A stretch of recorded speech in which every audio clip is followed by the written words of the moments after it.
Good morning, students. Today we start the topic of tenses. In the previous classes, you have already read about it. Tenses बेटा जो time को show करते हैं, when an action has been done, कि किस time पर action हुआ है, वो कॉन्टिन्यूटी में है या कंप्लीट हो गया है, ये सभी हमें उसके टेंस से पता चलता है बेटा. अभी हम प्रेजेंट टेंस को जो है डिस्कस करेंगे. प्रेजेंट टेंस जिसको हम सिंपल प्रेजेंट भी कहते हैं. प्रेजेंट जो अभी प्रेजेंट में टाइम है जो उसको शो कर रहा है वो है हमारा प्रेजेंट. इसके आगे फर्दर पार्ट है बेटा. फर्स्ट है इसका सिंपल प्रेजेंट. सिंपल प्रेजेंट जो अभी हम करेंगे वो कर रहे हैं इसका first part simple present. Simple present का structure you very well know that subject plus verb की फर्स्ट फॉर्म प्लस एस और ES plus object. Where we use this बेटा in the base form our verb is in plural form.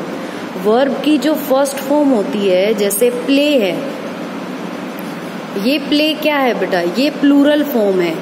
We make it singular by using S और E S. हम S और E S को इसके साथ लगाएंगे तो सिंगुलर बनेगी बेटा. और एस और ई एस का रूल कहाँ लगता है, जब हमारा सब्जेक्ट क्या हो, थर्ड पर्सन सिंगुलर, यानी कि ही शी इट. जब सब्जेक्ट ही शी इट होंगे बेटा तभी वर्ब के साथ एस और ई एस लगेगा.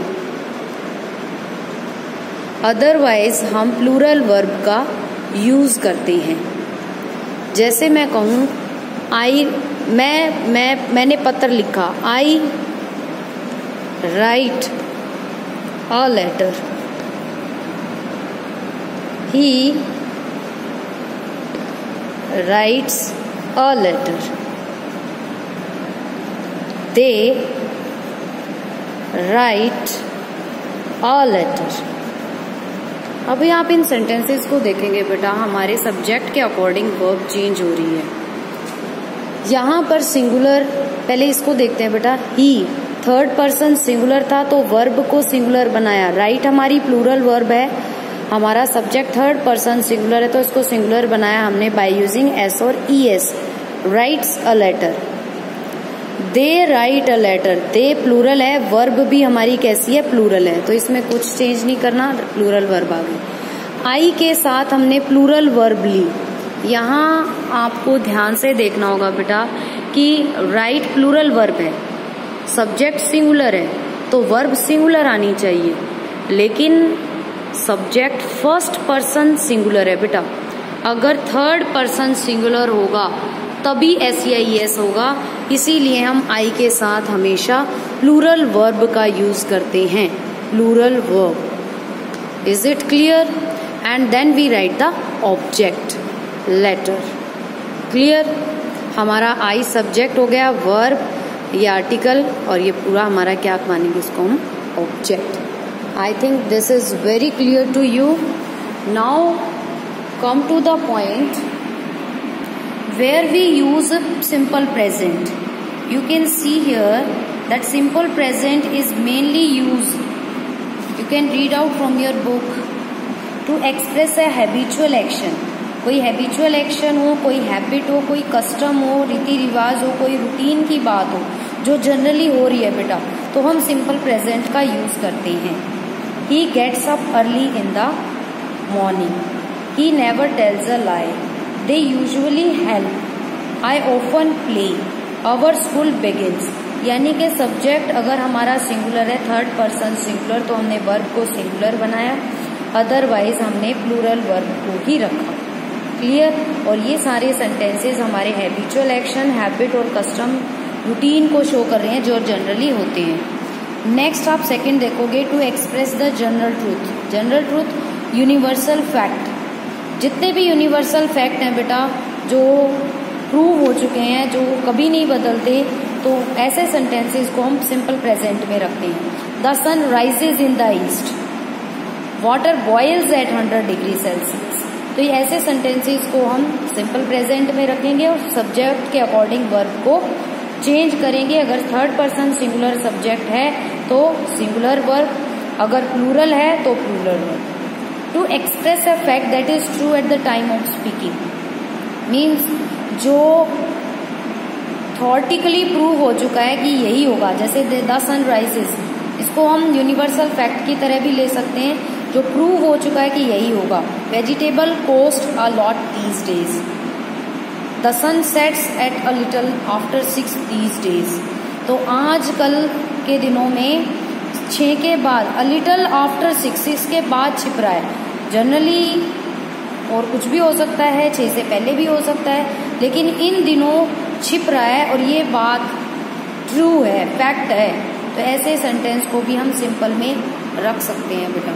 नेक्स्ट आप देखोगे, to express a future event that is already arranged in future, यानी कि नियर फ्यूचर को जो पहले से ही अरेंज हो चुका है, ठीक है, तो वहां पर हम सिंपल प्रेजेंट का यूज करेंगे। अवर examination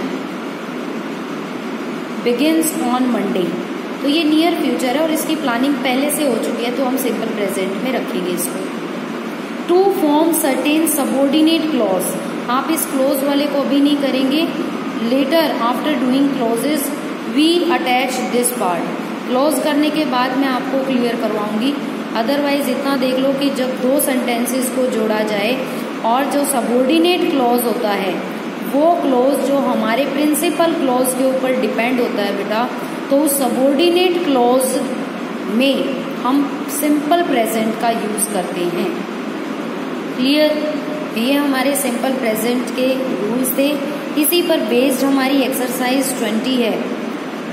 our peon blank the bell punctually, तो पियन के सिंगुलर है, थर्ड पर्सन सिंगुलर है, रिंग्स आ जाएगा।